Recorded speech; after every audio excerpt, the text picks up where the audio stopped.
बंधु मैंने आजिर एही कार्यक्रम को आपण मानक स्वागत। आजिर एही कार्यक्रमटी मकर राशि व्यक्ति विशेष मानक पई बहुत गुरुत्वपूर्ण अटे। आजिर एही वीडियो रे आमे माने जानिबा एही 2024 मसीहार अंतिम मास अर्थात डिसेंबर मासटी मकर राशि व्यक्ति विशेष मानक पई किपरि रहिबो। मकर राशि मासिक राशिफल उपरे आलोचना करिबा। मकर राशि पई एही डिसेंबर मासटी किपरि रहिबाको जाउछि। यह सहित मकर राशि व्यक्ति विशेष मानकर स्वास्थ्य, शिक्षा, प्रेम जीवन, वैवाहिक जीवन, भाग्य, क्यारियर एवं व्यापार वाणिज्यर स्थिति किपरि रहिबो एही डिसेंबर मासरे से विषय आज वीडियो रे आमे माने विस्तार रूप से आलोचना करिबा। यह सहित नवग्रहंकर स्थिति मध्य देखिबा। नवग्रह केउ प्रकार फल प्रदान करिबारे सक्षम हेबे एवं अशुभत्व प्रदान करुथिबा ग्रह मानक पई किछि विशेष प्रतिकार मध्य जानिबा।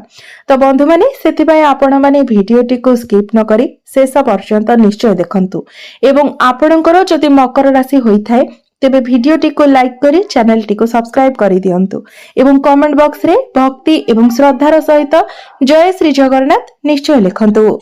तो बंधु मैंने आसंतु आरंभ करिबा आजिर एही कार्यक्रम जहाँकि जन्म राशि एवं चंद्र राशि उपरे आधारित अटे एवं राशि चक्रर 12 गोटी राशि मध्यरु 11 नंबर राशि हेउछि मकर राशि। तेबे आसंतु सर्वप्रथमे जानि नेबा मकर राशि रे एही डिसेंबर मास आरंभ रे नवग्रहंकर स्थिति किपरि रहिबो। तो आपणकर राष्ट्राधिपति हेउछंती कर्म फलदाता शनिदेव एवं शनि आपणकर द्वितीय भावरे विराजमान अछंती।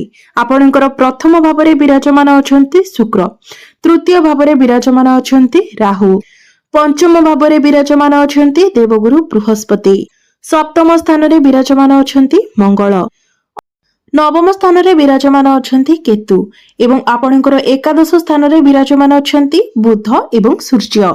तो एबे आसंतु जानि नेबा आपणकर स्वास्थ्य किपरि रहिबो एही डिसेंबर 2024 रे। तो बंधु माने आपणको कुंडलीर प्रथम भावटी होइते आपणकर स्वास्थ्यर भाव, आपणको इम्यूनिटी सिस्टम रो भाव एवं आपणको प्रथम भावर अधिपति हेउछंती शनि जे कि आपणकर द्वितीय भावरे विराजमान अछंती एवं आपणकर प्रथम भावरे विराजमान अछंती शुक्र जे कि आपणकर पंचम भावर अधिपति अटंती एवं आपणकर एकादश भावरे विराजमान अछंती बुध।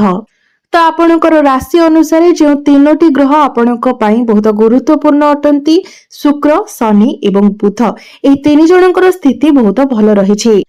तो आपणकर स्वास्थ्य एही मासरे संपूर्ण रूप से भल रहिबो। एपरिकी जदि पूर्वरु आपणकर किछि स्वास्थ्यगत समस्या थिला तेबे ताहा मध्य एही मासरे समाधान होइजिबो। आपणकर स्वास्थ्य रे सुधार आसीबो।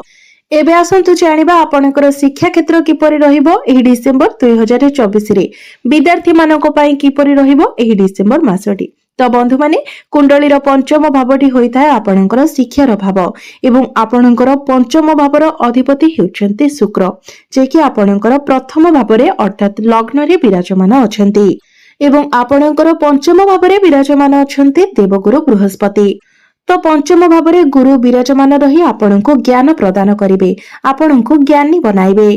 मात्र पाठ पढ़ारे आपणको मथिरे इगो आसीबो कि मु ही पाठ पढ़ारे बेस्ट अटे, मोर पाठ पढ़ा सबुठारु अधिक भल अटे। तेबे आपण मने रखिबा उचित जे आपण निज मन भितरको केबे भी अहंकार आनिबा उचित नुहे, कारण अहम भाव सर्वदा विनाशर कारण होइथाय। तो आपण निज मन को केबे भी अहम प्रवृत्ति आणंतु नाही, इगो आणंतु नाही। सबुबेले प्रत्येक क्षेत्र में नम्र रहिबा पई चेष्टा करंतु।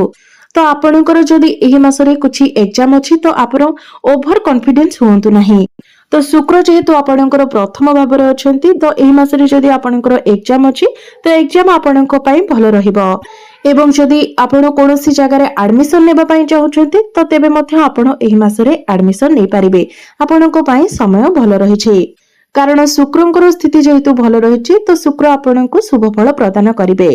एबे आसंतु जानिबा आपणकर प्रेम जीवन किपरि रहिबो एही डिसेंबर 2024 रे।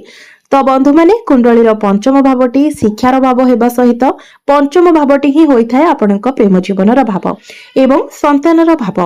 तो आपणक पंचम भावर अधिपति हेउछंती शुक्र जे कि आपणकर प्रथम भावरे विराजमान अछंती। एहा व्यतीत प्रेमर कारक मध्य शुक्र को ही माना जायथाय। तो एहार अर्थ हेउछि आपणकर पार्टनरक मध्यरे आपणक पई बहुत अधिक फीलिंग्स रहइबो एवं ताहाको से आपणक सामने प्रकाश मध्य करिवे। मात्र शनि जेहेतु द्वितीय भाव अच्छी तो आपणक मध्यरे जिद्दी स्वभाव देखादेवा उचित नुहे एवं हठात करी आपणक मध्यरे जेपरि क्रोध न आसे सेथि प्रति आपण ध्यान देबे। तेबे एहा व्यतीत एही मासरे आपणकर प्रेम जीवन बहुत भल रहुछि कारण सूर्य एवं बुधंकर दृष्टि मध्य आपणकर पंचम भाव उपरे रहुछि एवं आपणक पंचम भावरे गुरु मध्य विराजमान अछंती। एबे आसंतु जानिबा आपणकर वैवाहिक जीवन किपरि रहिबो एही डिसेंबर 2024 रे। तो बंधु माने कुंडलीर सप्तम भावटी होइथाय आपणक वैवाहिक जीवनर भाव आपणक जीवन साथीर भाव एवं आपणक सप्तम भावर अधिपति हेउछन्ति चंद्रमा जे कि प्रति 2 दिन रे निजर राशि परिवर्तन करिथांती एवं आपणकर सप्तम भावरे विराजमान अछन्ति मंगल। तो मंगल जेहेतु आपणकर सप्तम भावरे विराजमान अछन्ति तो आपण निजर लाइफ पार्टनरक मध्यरे टिके क्रोध स्वभाव देखिबाकू पाइबे कारण मंगल हेउछन्ति अग्नि तत्वर ग्रह एवं आपणकर सप्तम भावर अधिपति हेउछन्ति चंद्रमा। तो जो माने मकर राशि व्यक्ति अटंती आपण माने लक्ष्य करिथिबे जे आपणकर पार्टनर टिके मोटी स्वभावर होइथिबे एवं जेतेबेले मंगल सप्तम भावरे निचस्थ होई जायथांती तो आपणक पार्टनरक मध्यरे टिके आग्रेशन मध्य देखा देइथाय। छोट छोट कथा रे ही रागी जिबा छोट छोट कथा रे ही आर्गुमेंट करबा ए सब आपण देखिबाकू पाइबे एवं आपणकर सप्तम भावर अधिपति जेहेतु चंद्रमा अटंती तो आपणकर पार्टनर 16 कलार अधिकारी होइथांती मात्र आपण निजर पार्टनर को केबे भी भलो भाबरे बुझी पारि नथांती।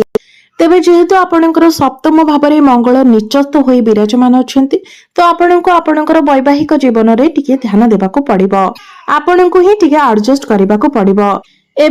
एबे आसंतु जानिबा सबुठारु महत्वपूर्ण विषय वस्तु आपणकर भाग्य कैरियर एवं व्यापार वाणिज्यर स्थिति किपरि रहिबो एही डिसेंबर 2024 रे। तो बंधु माने कुंडलीर नवम भावटी होइथाय आपणकर भाग्यर स्थान एवं आपणकर नवम भावर अधिपति हेउछन्ति बुध जे कि आपणकर एकादश स्थान रे विराजमान अछन्ति एवं एही मासरे बुधंकर कोनोसी राशि परिवर्तन मध्य हेबार नाही एवं बुधंकर स्थिति मध्य बहुत भल रहिछि कारण बुध आपणकर लाभ स्थान रे विराजमान अछन्ति तो आपणक भाग्यर कनेक्शन लाभ स्थान सहित रहुछि। तो एही मासरे आपणकर भाग्य बहुत भल रहिछि। तो एही मासरे जदि आपण कोनोसी बड़ कार्य करिबा पई चाहुचंती कोनोसी बड़ कार्यर आरंभ करिबा पई चाहुचंती कोनोसी बड़ इन्वेस्टमेंट करिबा पई चाहुचंती कोनोसी बड़ जिनिस किणा बिका करिबा पई चाहुचंती किबा आपणकर कोनोसी मीटिंग किबा डील रहिछि तो भाग्य सह जड़ित आपण जेकोसी भी कार्य करबा पई चाहुचंती सेथिरे आपणको लाभ प्राप्ति हेबो कारण एही मासरे संपूर्ण रूप रे आपणको आपणको भाग्यर साथ मिलिबो। एबे आसंतु जानिबा आपणकर कैरियर किपरि रहिबो एही डिसेंबर 2024 रे। तो बंधु माने कुंडलीर दशम भावटी होइताय आपणकर कैरियर भाव आपणको कार्य क्षेत्र आपणको चाकरीर भाव। तो आपणको दशम भावर अधिपति हेउछन्ति शुक्र जे कि आपणकर प्रथम भावरे विराजमान अछन्ति। तो एही मासरे जदि आपणको उपरको कामर प्रेशर भी आसे तेबे भी आपणको काम प्रेशर देई परिबो नाही अर्थात सब काम को आपण बहुत भलो भाबरे करि परिबे आपण निजको बॉस भली माने करिवे आपण बहुत रिलैक्स मूड रे रहिबे कारण शुक्र आपणकर प्रथम भावरे मित्र गृह रे विराजमान अछंती एवं शनि मध्य मार्की होई सारिछंती। तो आपण जो भी कार्य करिवे ताहा आपणको बेनिफिट देबो एवं आपणकर कार्य प्रशंसार पात्र मध्य हेबो जहा फଳରେ आपणको एही मासरे प्रमोशन मिलिबार मध्य बहुत अधिक संभावना देखा देउछि। आपणको एक नूतन रास्ता मध्य देखिबाकू पाई परिबे कारण शुक्र तो आपणकर प्रथम भावरे अछंती ता सहित शनि मध्य आपणकर द्वितीय भावरे अछंती राहु आपणकर तृतीय भावरे अछंती एवं तृतीय भावरे राहुकर अवस्थिति को बहुत शुभ माना जाय थाए जहा फଳରେ राहु आपणको चालाक चतुर बनाइबे आपणको मध्यरे स्टामिना एवं एनर्जी मध्य रहिबो साहस पराक्रम एवं कॉन्फिडेंस लेवल मध्य आपणको मध्यरे भल रहिबो कारण ग्रह मानकर स्थिति बहुत भल रहिछि। राहु शनि शुक्र सूर्य बुध प्रत्येक आपणकर जो माने सब इंपोर्टेंट ग्रह रहिचंती समस्तଙ୍କର स्थिति बहुत भल रहिछि। तेबे आपणको केवल ध्यान रखिबार अछि जे आपणको निज भितरे अहंकार को प्रवेश करबाको देबार नाही आपण जेते शांत रहिबे डाउन टू अर्थ रहिबे आपणको पई सेते भल रहिबो। एबे आसंतु जानिबा आपणकर व्यापार वाणिज्यर स्थिति किपरि रहिबो ए डिसेंबर 2024 रे। तो बंधु माने कुंडलीर सप्तम भावटी होइथाय आपणक व्यापार वाणिज्यर भाव। तेबे व्यापार वाणिज्यर स्थिति आपणकर एही मासरे बहुत भलो रहिबो। मात्र आपणकु निज एग्रेशन उपरे कंट्रोल करिवार अछि। जेतु मंगल आपणकर सप्तम भावरे विराजमान अछंती। का सहित आपण लड़ाई झगड़ा किंबा आर्गुमेंट करंतु नाही। आपण निज बिजनेस रे ही फोकस रखंतु। अधिक ओभर थिंकिंग करंतु नाही। बिजनेस को नेकी आपणक मन को जहा सब आइडिया आछि ता उपरे आपण काम करिबाको चेष्टा करंतु एवं आपण जेउ काम करूछंती ता उपरे मध्ये फोकस रखिबाको चेष्टा करंतु। कारण बुध जेतु आपणकर एकादश भावरे अछंती तो बुध निश्चित भावरे आपणकु लाभ प्रदान करिवे। तो मंगल जेतु आपणकर सप्तम भावरे अछंती सेति पार्टनरशिप रे आपण आखि बुझी विश्वास करंतु नाही एवं बिजनेस रे आपण जेतेबेले काहाकू किछि कहउछंती तो कहिबा पूर्वरु भलो भाबरे भाबी चिंती आपण कथा कहंतु। जहा फଳରେ आपणकर जेमिति काहा सहित कोनोसी आर्गुमेंट न होई जाय सेति प्रति आपण ध्यान दियंतु। तेबे आसंतु जानि नेबा किछि प्रतिकार विषय रे। जे प्रतिकार गुडिक करबा द्वारा ए मासरे आसुतिबा समस्या गुडिकर समाधान होई परिबो। तो सर्वप्रथमे प्रत्येक दिन आपण हनुमान चालीसार पाठ करंतु। कारण मंगल आपणकर एही मासरे नीचस्थ रहुछंती एवं प्रत्येक दिन आपण शनिकर बीज मंत्र मध्ये 108 थर जप करंतु। या सहित चंद्रमांकर बीज मंत्र मध्ये आपण प्रत्येक दिन 108 थर जप करंतु एवं प्रत्येक दिन उदित सूर्य को आपण तंबा पात्र रे जलार्घ्य अर्पण करंतु। आपणको अधिक शुभत्व प्राप्ति हेबा सहित आसुथिबा अशुभत्व गुडिक मध्ये खंडन हेबो। तेबे बंधु माने आपणकर जीवन मंगलमय हेउ एहा ही ईश्वरଙ୍କ निकटरे मोर प्रार्थना। धन्यवाद।